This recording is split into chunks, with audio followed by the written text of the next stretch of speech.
Halo Ngominers, apa kabar? Kembali berjumpa di Ngomin. Sorry banget kemarin aku nggak bisa bikin konten. Nah, karena kemarin nggak bikin konten, numpuk kontennya banyak sekali. Kita mulai dengan yang sepertinya kayak apa ya? Kalau boleh dibilang ini mungkin semacam kabar baik, tapi belum terlalu konkret. Oke, dikabarkan BC Partners itu sudah kembali menunjukkan ketertarikan untuk membeli Inter Milan. Nah, BC Partner ini dulu sempat di sekitar 2020-2021 menawar untuk membeli Inter, tapi waktu itu valuasinya mereka cuma berapa itu? Aku sudah baca bahwa yang dulu mereka tawarkan itu adalah 850 juta, ditolak oleh Suning. Nah, sekarang mereka menawarkan untuk membeli kembali, tapi tidak jelas berapa ininya. Cuman ternyata aku baru tahu di sini di berita ini ada bahwa selain hutang Suning ke Oaktree, ada juga hutang yang atas nama Inter itu sejumlah 415 juta. Tapi ini dalam bentuk bond. Bond ini mungkin semacam obligasi ya kalau di ini.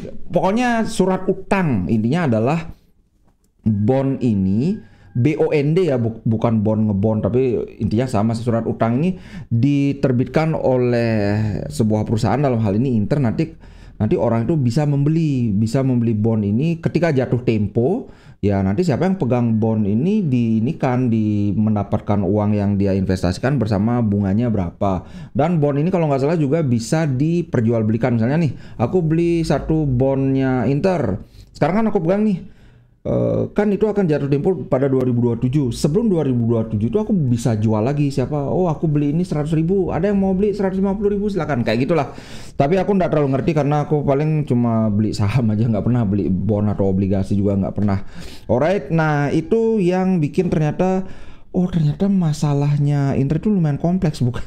Kirain yang cuma 375 juta itu aja ininya. Nah, yang kedua adalah berita yang agak memberatkan, yaitu Lautaro Martinez. Aku baca ini artikel dari Peter Yang. Artikel ini aku ambil dari Football Italia. Bagaimana Lautaro ini bisa saja bermain selama 14 bulan terus-terusan. Jadi 14 bulan itu nggak ada istirahatnya. Nah, kenapa di sini? Ini salah satu yang kenapa wacana ini muncul adalah karena ada di wawancara Lautaro bilang bahwa kan untuk main di Olimpiade pun dia siap. Dia bilang begini, kalau Mascherano ingin mengandalkan saya, maka saya akan selalu tersedia.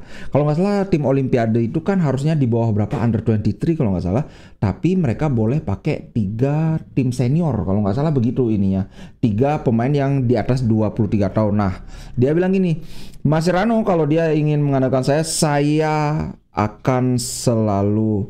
ingin selalu tersedia. Saya bekerja keras untuk seragam ini dan berada di tim nasional itu adalah sebuah privilege. Jika Mascherano mendengar, saya mengkonfirmasi kepada dia bahwa saya tersedia. Dia bilang gitu. Nah, masalahnya adalah begini. Menurut laporan Gazzetta, Inter tidak terlalu antusias ini maksudnya khawatir atau tidak suka lah intinya dengan perkembangan ini. Karena apa? Ini bukan masalah serakah atau Inter nggak rela atau gimana. Masalahnya adalah begini. Olimpiade itu bertepatan dengan pre-seasonnya. Jadi itu adalah turnamen yang berlangsung dari 24 Juli sampai 10 Agustus. Ini kan sekitar masa pre-season kan. Nah, sebelum itu Argentina dan Lautaro Martinez juga yang ya kemungkinan dia pasti akan dipanggil oleh timnas kan. Dia juga akan berlaga di Copa America 2024 yang mulai di Juni berakhir di Juli. Bayangkan Juni sampai Juli, kemudian Juli 24 sudah Olimpiade. Nah, dan yang lebih parah lagi untuk schedule-nya Lautaro, Inter juga telah mengamankan tempat mereka ke Piala Dunia Antar Klub 2025 yang akan berlangsung dari Juni sampai Juli.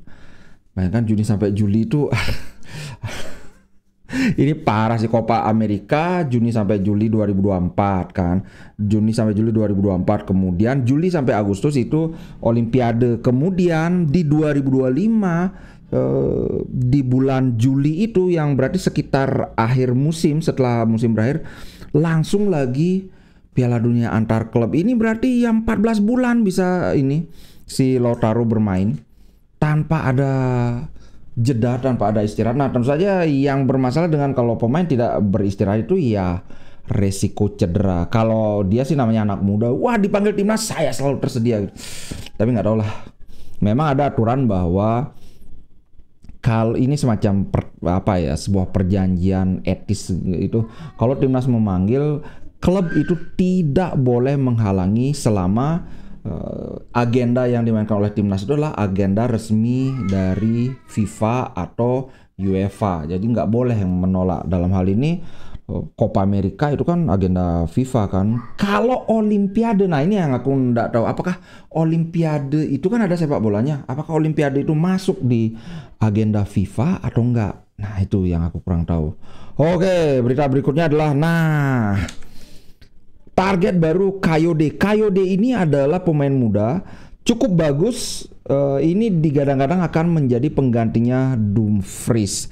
Saat ini dia juga diminati oleh Arsenal. Arsenal kan memang suka dengan pemain muda ya. Nah, Kayode ini masalahnya begini, Dumfries itu kawan-kawan pasti sudah tahu bahwa Inter berencana untuk menjual Dumfries.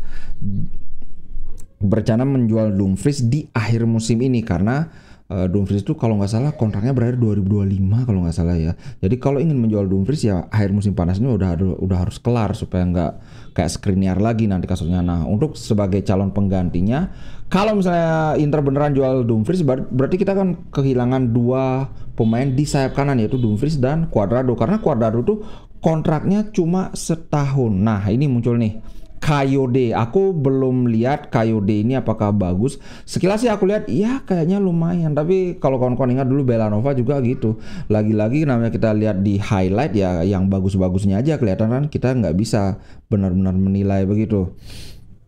Nah, berikutnya adalah sekitar berita ini aja, berita ngetrol ini. Furlani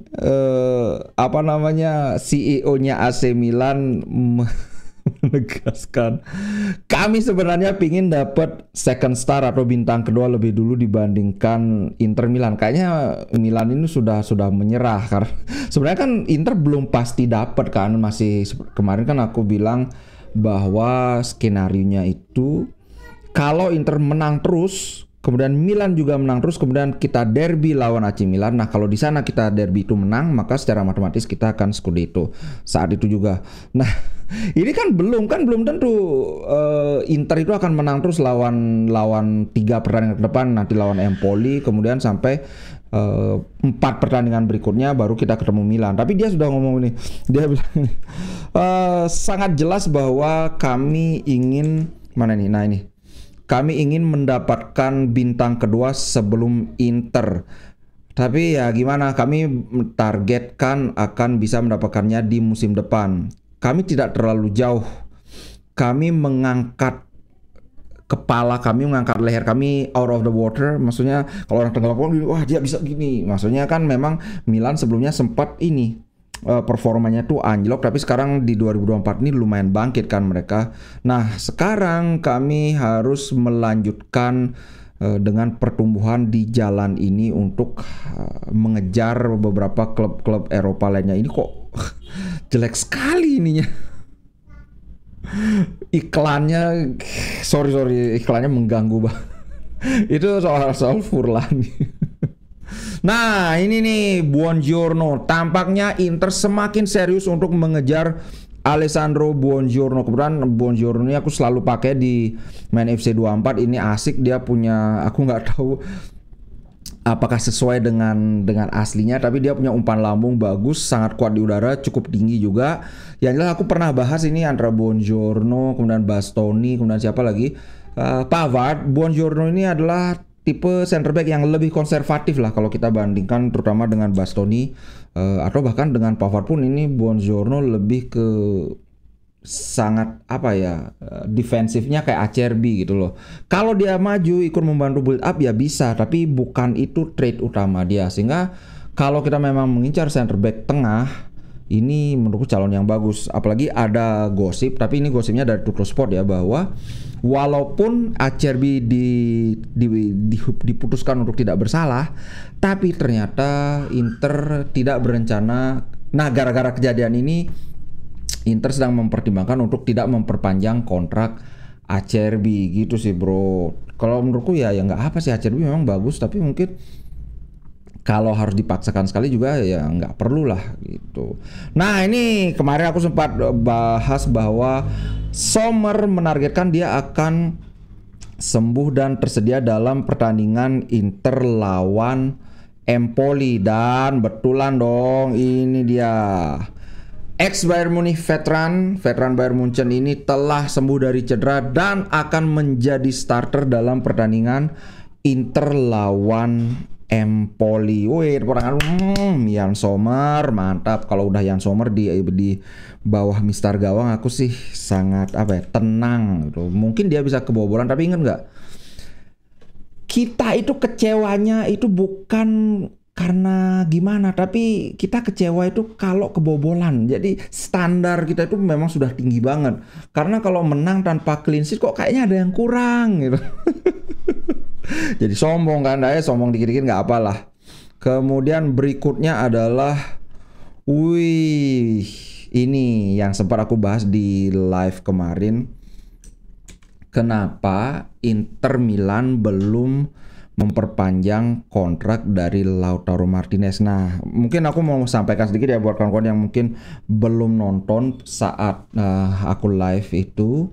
Ini begini, ternyata disinyalir, ingat ini disinyalir ya, bahwa sudah ada 2 orang oktri yang sekarang duduk di board of directors-nya Inter. Nah, aku nggak ngerti, padahal ini kan belum jatuh tempo, apa mungkin bagian dari perjanjian mereka atau bagaimana. Yang jelas sudah ada 2. Dan dilaporkan bahwa oktri itu punya hak veto untuk transaksi-transaksi yang besar. Besar ini berapa? Apakah 1 juta, 10 juta, atau 30 juta kayak gitu. Yang jelas pada transaksi yang jumlahnya besar, maka mereka punya hak veto, punya hak untuk meng-cut.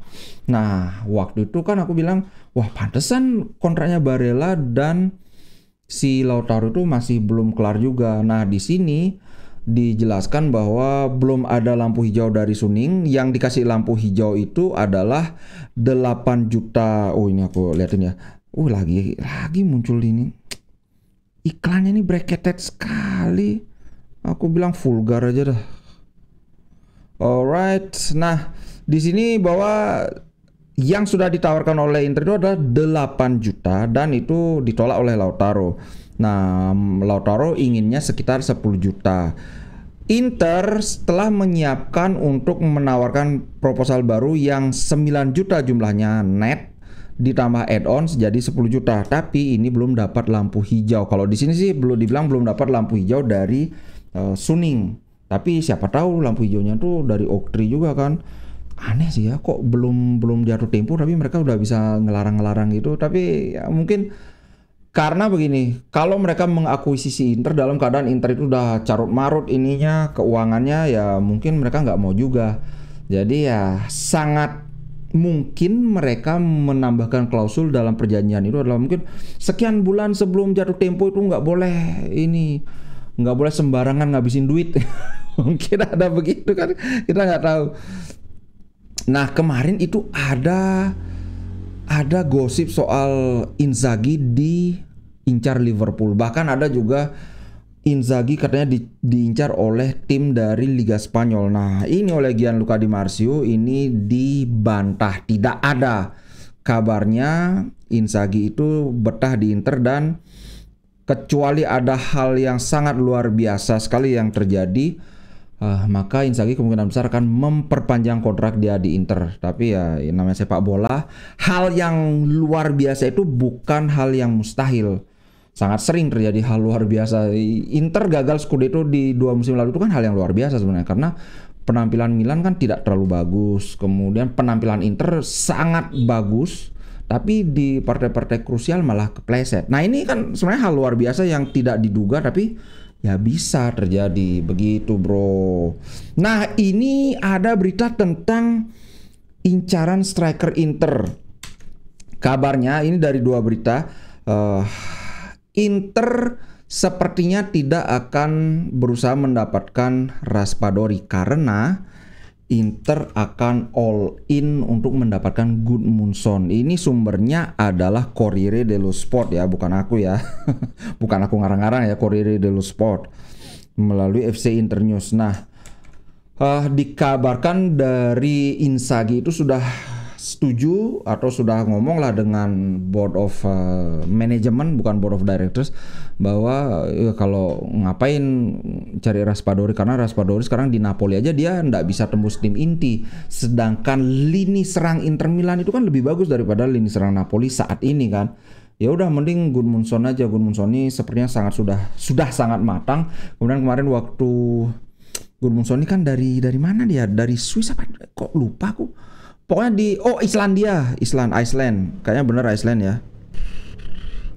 Oke, kayaknya bener Iceland. Anyway, tinggal dikoreksi aja kalau aku salah. Silahkan dibantah. Beli jadi YouTuber tapi ininya salah. Pokoknya di timnas dia penampilannya sangat bagus dan mencerminkan bahwa pemain ini sudah sangat matang. Cuman dia malah bilang gini, dia put a brakes, maksudnya mencoba mendinginkan suasana. Saya masih bisa melakukan hal yang besar bersama Genoa, gitu yang dibilang. Nah ini dia gininya. Komentar dia adalah Genoa adalah klub yang prestisius dan saya percaya bahwa saya bisa melakukan hal-hal besar di musim depan bersama klub ini. Ini adalah klub dengan sejarah yang panjang dan sangatlah penting untuk mendapatkan kestabilan di Serie A. Oh kan benar dari Iceland, kan benar. Jadi mari kita ingat bahwa kami adalah tim yang baru saja mendapatkan promosi. Wah, ini tipe pemain setia nih, bagus nih. Semakin ngebet pingin dapetin si Gudmundsson ini. Semoga bisa ya, semoga bisa. Alright, berita berikutnya. Nah, ternyata, tapi ini bukan hal yang mengejutkan sih. Inter Milan adalah tim dengan jumlah pembayaran komisi agen tertinggi di Serie A. Kenapa aku bilang aku tidak terkejut? Walaupun ini aku baru tahu, tapi aku nggak terkejut karena Inter kan kebanyakan ngambil pemain gratis.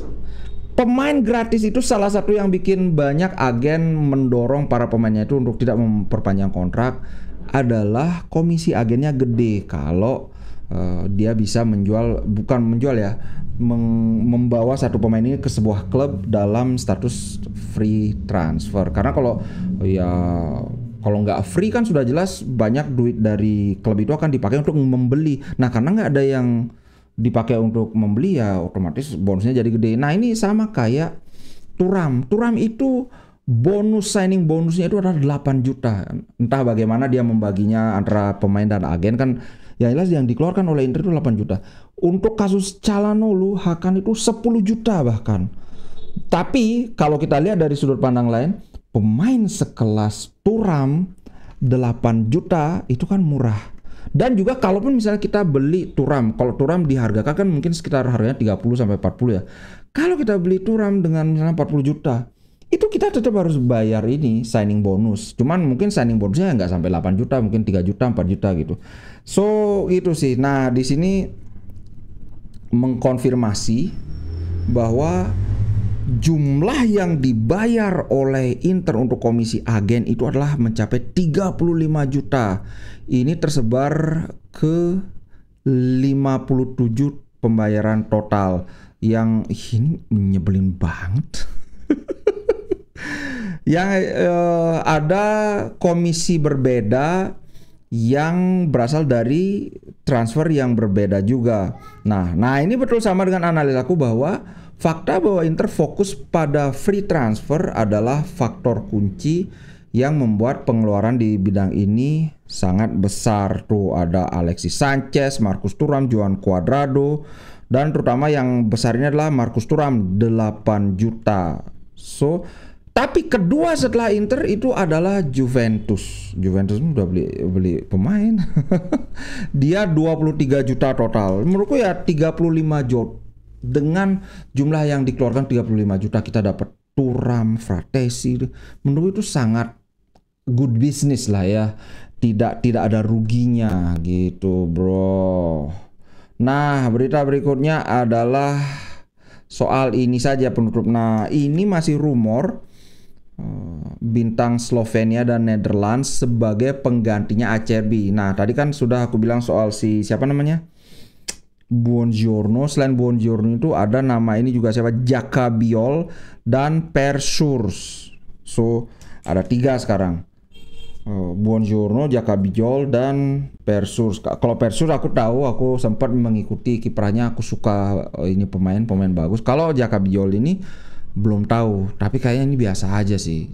Kalau nanti lebih konkret lagi ketertarikan Inter baru aku selidiki. Selidiki bah. Oke, itu dulu konten kali ini. Terima kasih banyak buat kawan-kawan yang bersedia untuk nonton, subscribe. Kalau kawan-kawan mungkin tertarik ingin ingin ada pertanyaan ingin dijadikan konten, bisa dengan masuk ke Sosiabas milik Ngomin dan ini Tanya Ngomin, jeng klik 9.900 per unit. Kawan-kawan bisa tulis pertanyaannya apa atau saran apa, nanti aku akan bacakan apresiasi juga tentunya di konten berikutnya. Alright, ciao guys, sampai di sini dulu perjumpaan kita. Sampai jumpa di konten berikutnya. Ciao.